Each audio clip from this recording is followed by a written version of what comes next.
నమస్కారం. నేను మీ రవికిరణ్ శర్మ, వేలూరి. 4వ తేదీ గురువారం నాడు పంచాంగం ఏ రకంగా ఉండబోతోందో, అలాగే ఈ రోజున రాశి ఫలాలు ఏ రకంగా ఉండబోతున్నాయో చెప్పబోతున్నా. గురువారం అవటం వల్ల ఆ గురు భగవానుడి అనుగ్రహం కలగాలని ప్రార్థన చేస్తూ ప్రారంభం చేస్తున్నా. జ్ఞానానందమయం దేవం నిర్మలస్ఫటికాకృతిం ఆధారం సర్వవిద్యానాం హయగ్రీవముపాస్మహే. హయగ్రీవాయ నమః. గురుచరణారవిందాభ్యో నమః. ఈరోజు 4వ తేదీ గురువారము, శ్రీ క్రోధినామ సంవత్సరము, ఉత్తరాయణము, గ్రీష్మ ఋతువు, జ్యేష్ఠమాసము, కృష్ణపక్షము, తిథి త్రయోదశి తెల్లవారుజామున 5:35 వరకు ఉన్నది. తదుపరి చతుర్దశి తిథి తెల్లవారుజామున 4:29 వరకు ఉన్నది. నక్షత్రం మృగశిర నక్షత్రము తెల్లవారుజామున 4:07 వరకు ఉన్నది. అమృత గడియలు రాత్రి 7:26 నుంచి 9 గంటల వరకు అమృత గడియలు ఉన్నాయి. వర్జ్యం ఉదయం 10:05 నుంచి 11:40 వరకు వర్జ్యం ఉంది. దుర్ముహూర్తం ఉదయం 9:52 నుంచి 10:44 వరకు ఉన్నది. పునర్దుర్ముహూర్తం మధ్యాహ్నం 3:07 నుంచి 4 గంటల వరకు ఉన్నది. ఈరోజు మాస శివరాత్రి విశేషంగా, ఎందువల్ల అంటే గురువారం నాడు శివరాత్రి రావడం వల్ల గురుచంద్ర కలయిక విశేషం అని కాబట్టి వారాధిపతి గురుడు, అలాగే ఈశ్వరుడికి ఇష్టమైన వారం వారాధిపతి చంద్రుడు కాబట్టి ఇటువంటి గురువారం నాడు మాస శివరాత్రి రావడం వల్ల గురు బలం చేకూరే అవకాశాలు ఉన్నాయి.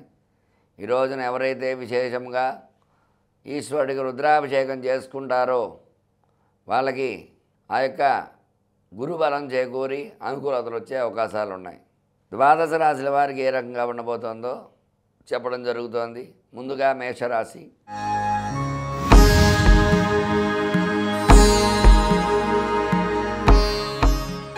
మేషరాశి అధిపతి కుజుడు, అలాగే వృషభంలో గురు చంద్ర కలయిక అనుకూలంగా ఉన్నారు.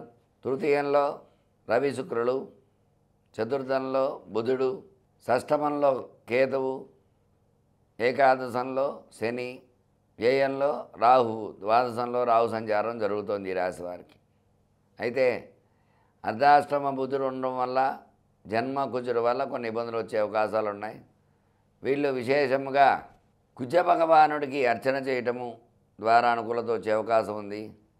వీళ్ళు విశేషంగా రుణ విమోచన అంగారక గ్రహ స్తోత్రాన్ని పారాయణ చేయడం ద్వారా, కందులు దానం ఇవ్వడం ద్వారా అనుకూలతలు వచ్చే అవకాశాలు ఉన్నాయి.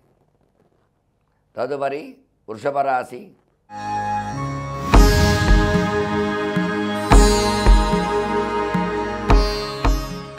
వృషభ రాశి అధిపతి శుక్రుడు ద్వితీయంలో భాగ్యంలో ఉన్నాడు. జన్మంలో గురుచంద్ర సంచారం అనుకూలంగా ఉంది. తృతీయంలో బుధ సంచారం అనుకూలంగా ఉంది. పంచమంలో కేతు అనుకూలంగా ఉన్నాడు. ఏకాదశంలో శని భగవాను అనుకూలంగా ఉన్నాడు. ఏకాదశంలో రాహు అనుకూలంగా ఉన్నాడు. దశమంలో శని అనుకూలంగా ఉన్నాడు. అయితే వీళ్ళకి జన్మగురుడు వల్ల కొన్ని ఇబ్బందులు వచ్చే అవకాశాలు ఉన్నాయి. ఆ యొక్క గురువారం విశేషంగా గురుహోరతో ప్రారంభమవుతుంది కాబట్టి గురుహోరలో సూర్యోదయానికి దత్త కవచాన్ని పారాయణ చేసినట్లయితే అనుకూలతలు వచ్చే అవకాశాలు ఉన్నాయి. తదుపరి మిథున రాశి.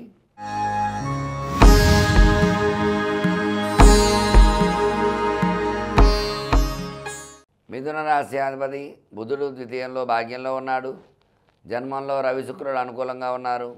వ్యయంలో గురు సంచారము, అర్ధాష్టమ కేతు వల్ల కొన్ని ఇబ్బందులు వచ్చే అవకాశాలు ఉన్నాయి. శని భాగ్యంలో ఉన్నాడు. 9వ స్థానంలో, 10వ స్థానంలో రాహు అనుకూలంగా ఉన్నాడు. 11వ స్థానంలో కుజుడు అనుకూలంగా ఉన్నాడు. 12వ స్థానంలో గురుడు ప్రతికూలంగా ఉన్నాడు. గురుచంద్రుడు వ్యయంలో పడటం వల్ల కొంచెం ధనమూలకంగా ఖర్చు అయ్యే అవకాశాలు ఉంటాయి వీళ్ళకి. వీళ్ళు విశేషంగా దక్షిణామూర్తి స్తోత్రాన్ని పారాయణ చేయటము, బియ్యము శనగలు దానం ఇవ్వడం ద్వారా అనుకూలతలు వచ్చే అవకాశాలు ఉన్నాయి. తదుపరి కర్కాటక రాశి.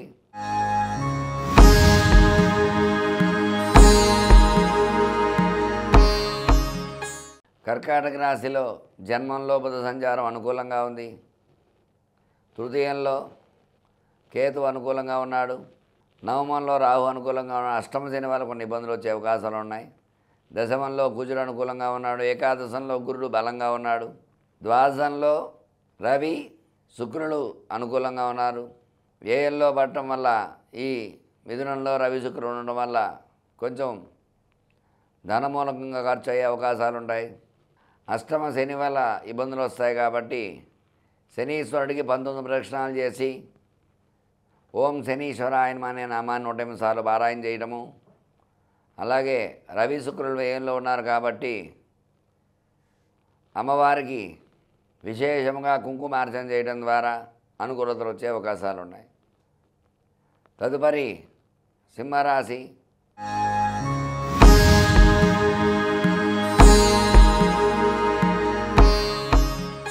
భాగ్యంలో కేతు సంచారం, అష్టమంలో రాహు సంచారం, సప్తమంలో శని సంచారం, నవమంలో కుజ సంచారం, దశమంలో గురు సంచారం, ఏకాదశంలో రవి శుక్రుడు అనుకూలంగా ఉన్నారు. వ్యయంలో బుధ సంచారం వల్ల చదువు రీత్యా కొంచెం ఖర్చు అయ్యే అవకాశం ఉంటుంది. అలాగే వీళ్ళు విశేషముగా గణేశ స్తోత్రాన్ని పారాయణ చేయడం ద్వారా అనుకూలతలు వచ్చే అవకాశాలు ఉన్నాయి. అలాగే వ్యయంలో బుధుడు ఉన్నాడు కాబట్టి అష్టమ రాహు కాబట్టి అమ్మవారి యొక్క నామమైనటువంటి సుమంగళి సుఖకరి సువేషాఢ్య సువాసిని అనేటువంటి నామాన్ని 108 సార్లు పారాయణ చేసినట్లయితే సింహరాశికి అనుకూలతలు వచ్చే అవకాశాలు ఉన్నాయి. తదుపరి కన్యారాశి.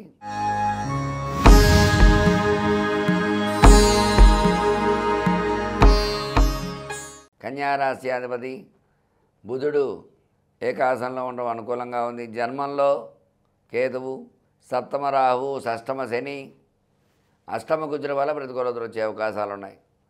నవమంలో చంద్రగురులు అనుకూలంగా ఉన్నారు. దశమంలో రవి శుక్రుడు అనుకూలంగా ఉన్నారు. ఏకాదశంలో బుధుడు అనుకూలంగా ఉన్నాడు కాబట్టి అష్టమ కుజుడు జన్మ కేతువు ఇబ్బందిగా ఉన్నారు కాబట్టి వీళ్ళు విశేషంగా కుజుడికి కేతువుకి పరిహారం చేసుకుని కుజుడికి ఓం కుజాయ నమః అని 7 ప్రదక్షిణాలు, ఓం కేతవే నమః అని 7 ప్రదక్షిణాలు చేసి కుజుడికి కందులు కేతువు కొలవలు దానం ఇవ్వడం ద్వారా సుబ్రహ్మణ్య స్తుతి పారాయణ చేయడం ద్వారా అనుకూలతలు వచ్చే అవకాశాలు ఉన్నాయి. తదుపరి తులారాశి.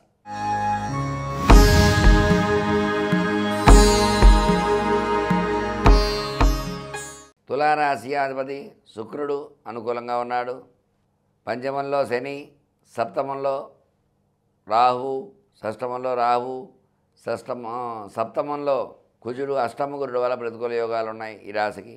నవమంలో రవి శుక్రుడు, దశమంలో బుధుడు అనుకూలంగా ఉన్నారు. అయితే అష్టమ గురుడు వల్ల ఇబ్బందులు ఉన్నాయి కాబట్టి వీళ్ళు గురువారం నాడు 10 మందికి అన్నదానం చేయటము విశేష యోగాన్ని ఇచ్చే అవకాశం ఉంటుంది. గురుబలం చేకూరుతుంది. దత్తకవచం పారాయణ చేయటము, అలాగే గురుదేవుని శ్రీ రాఘవేంద్ర స్వామి దర్శనం చేసుకోవడం ద్వారా అనుకూలతలు వచ్చే అవకాశాలు ఉన్నాయి. తదుపరి వృశ్చిక రాశి.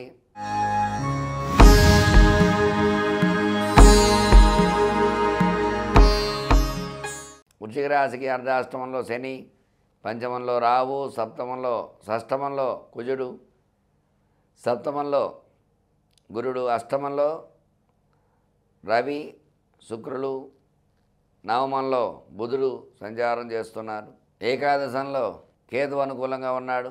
అయితే వీళ్ళకి వృశ్చిక రాశికి అర్ధాష్టమ శని, అష్టమ రవి శుక్రుడు ఇబ్బందిగా ఉన్నారు కాబట్టి వీళ్ళు శని రక్షా స్తోత్రాన్ని పారాయణ చేయడం ద్వారా అనుకూలతలు వచ్చే అవకాశాలు ఉన్నాయి.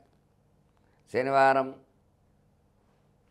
శనీశ్వరుడు అనుకూలంగా లేడు కాబట్టి వీళ్ళు శని భగవానుడికి అర్చన చేయటము, శనికి నువ్వులు బెల్లం ముక్క సమర్పించడం ద్వారా ఈరోజు అనుకూలతలు వచ్చాయి. అలాగే మాస శివరాత్రి అవ్వటం వల్ల విశేషముగా పంచామృతాలు బలరసాలతో అభిషేకం చేయడం ద్వారా ఈ వృశ్చిక రాశికి అనుకూలతలు వచ్చే అవకాశాలు ఉన్నాయి.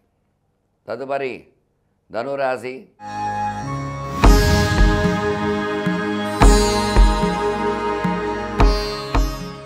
అర్ధాష్టమ రాహువు, తృతీయంలో శని, పంచమంలో కుజుడు, షష్టంలో గురుడు, సప్తమంలో రవి శుక్రుడు, అష్టమంలో బుధుడు వల్ల సంచారం చేయడం జరుగుతోంది.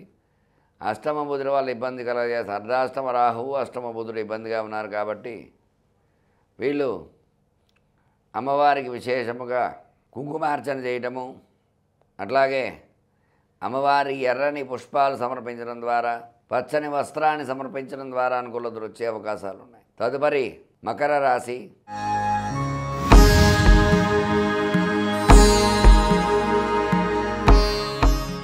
మకర రాశి అధిపతి శని భాగ్యంలో ఉన్నాడు, వక్రించి ఉన్నాడు. తృతీయంలో రాహు, అర్ధాష్టమ కుజుల వల్ల ఇబ్బందులు వచ్చే అవకాశాలు ఉన్నాయి. పంచమంలో గురుడు, షష్టమంలో రవి శుక్రులు, సప్తమంలో బుధుడు, నవమంలో కేతు అనుకూలంగా ఉన్నారు. అర్ధాష్టమ కుజుడే ఇబ్బందిగా ఉన్నారు కాబట్టి వీళ్ళు విశేషముగా ఓం కుజాయ నమః అనే నామాన్ని తలవటము, అలాగే వ్యాపారకారకుడు కుజుడు కాబట్టి కుజుడికి విశేషముగా కుజ స్తోత్రాన్ని పారాయణ చేయటము, అంగారక గ్రహ స్తోత్ర పారాయణ చేయడం ద్వారా అనుకూలతలు వచ్చే అవకాశాలు ఉన్నాయి. తదుపరి కుంభరాశి.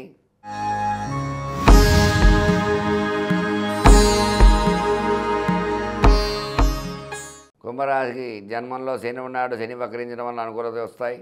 భాగ్యంలో రాహు అనుకూలంగా ఉన్నాడు. తృతీయంలో కుజుడు, అర్ధాష్టమంలో గురుడు ఉన్నాడు. అర్ధాష్టముడు వల్ల ప్రతికూల యోగాలు వచ్చే అవకాశాలు ఉన్నాయి. అష్టమంలో కేతు సంచారం జరుగుతోంది. పంచమంలో రవి శుక్రులు, షష్టమంలో బుధుడు అనుకూలంగా ఉన్నారు. అర్ధాష్టమ గురుడు, అష్టమ కేతు వల్ల ఇబ్బందులు ఉన్నాయి కాబట్టి వీళ్ళు విశేషంగా ఆ యొక్క దక్షిణామూర్తి పారాయణ చేయటము, దక్షిణామూర్తి అర్చన పూజ చేసుకోవటము, అట్లాగే గురు సాయిబాబా వారి దర్శనం చేసుకోవడం ద్వారా గురుబలం చేకూరే అవకాశం ఉంది. తదుపరి మీనరాశి.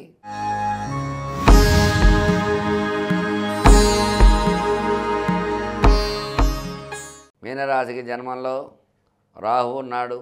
ద్వితీయంలో కుజుడు భాగ్యంలో ఉన్నాడు. తృతీయంలో గురుడు అనుకూలంగా ఉన్నాడు. అర్ధాష్టమ రవి శుక్రుడు వల్ల ప్రతికూల యోగాలు ఉన్నాయి. పంచమంలో బుధుడు, సప్తమంలో కేతువు అనుకూలంగా ఉన్నాడు. రవి శుక్రుడు ప్రతికూలంగా ఉన్నారు. ఏకాదశంలో స్థానంలో శని వక్రించడం వల్ల అనుకూలతలు వచ్చే అవకాశం ఉంది మీనరాశికి. ఈ యొక్క రవి శుక్రుడు ప్రతికూలంగా ఉన్నారు కాబట్టి వీళ్ళు దుర్గా సూక్తాన్ని పారాయణ చేయడము, దుర్గా సూక్తం వినడం ద్వారా అమ్మవారి అనుగ్రహంతో అనుకూలతలు వచ్చే అవకాశాలు ఉన్నాయి. అలాగే విశేషంగా గోధుమలు, బొబ్బర్లు దానం ఇవ్వడం ద్వారా అనుకూలతలు వచ్చే అవకాశాలు ఉన్నాయి. చూశారు కదండి, ఈ రోజున మహాశివరాత్రి విశేష పర్వదినం రోజున 12 రాశుల వారికి ఎలా ఉండబోతోందో ఆ విషయాన్ని అంతా కూడా చెప్పడం జరిగింది. దానికి తగ్గ పరిహారాలు చేసుకుని ఒక దైవ బలం చేకూర్చుకుని మీ యొక్క కోరికలు నెరవేర్చుకుంటారని చెప్తూ మీ రవికిరణ్ శర్మ, వేలూరి జ్యోతిషరత్న అవార్డు గ్రహీత. నమస్కారం.